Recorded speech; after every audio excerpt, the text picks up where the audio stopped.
Cough syrup उपयोग, खुराक और खतरनाक दुरुपयोग 2025 भारत की ताज़ा घटना पर माननीय मंच। मेरे साथियों, आज मैं एक गंभीर विषय कफ सिरप के बारे में बात करना चाहता हूं।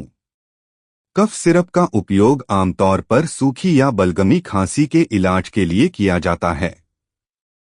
इसमें अलग अलग दवाइयां मिलाई जाती हैं, जैसे क्लोरफेनिरामाइन, डेक्सट्रोमेथोर्फन, एम्ब्रोक्सोल, गुआइफेनेसिन तथा टेरबुटालाइन।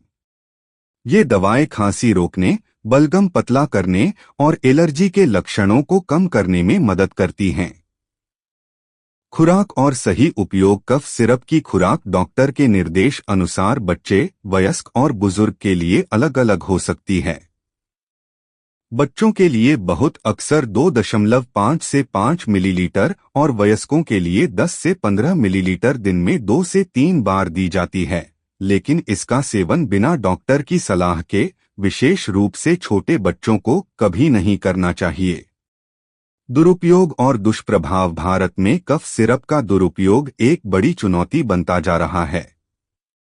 कुछ सिरप में डेक्सट्रोमेथोर्फन या कोडीन जैसे तत्व होते हैं, जो अधिक मात्रा में नशा और लत पैदा कर सकते हैं। इसके अलावा पिछले महीने मध्य प्रदेश और राजस्थान में कम उम्र के बच्चों की मौतें हुई क्योंकि उन्होंने जो सिरप पिया उसमें एक घातक रसायन डाइएथिलीन ग्लाइकोल (DEG) मिला था। अपने औद्योगिक उपयोग के कारण यह जहर है और किडनी फेलियर जैसी गंभीर समस्याएं पैदा करता है। भारत की हालिया घटना सितंबर 2025 में मध्य प्रदेश के छिंदवाड़ा जिले में कोल्ड्रिफ्ट नामक सिरप पीने से 22 से ज्यादा बच्चों की मृत्यु हो गई।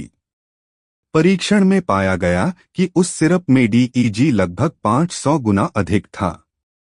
राजस्थान में ऐसे ही डेक्सट्रोमेथोर्फन सिरप के कारण बच्चों की मौत हुई।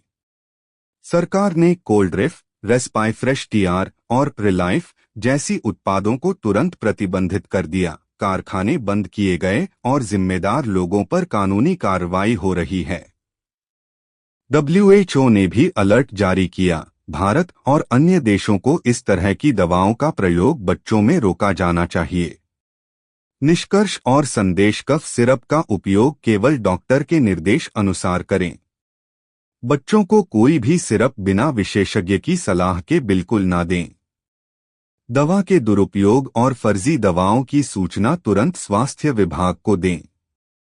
सभी अभिभावकों, डॉक्टरों और समाजसेवियों से निवेदन है कि बच्चों की सुरक्षा के लिए सतर्क रहें और सही जानकारी फैलाएं। धन्यवाद।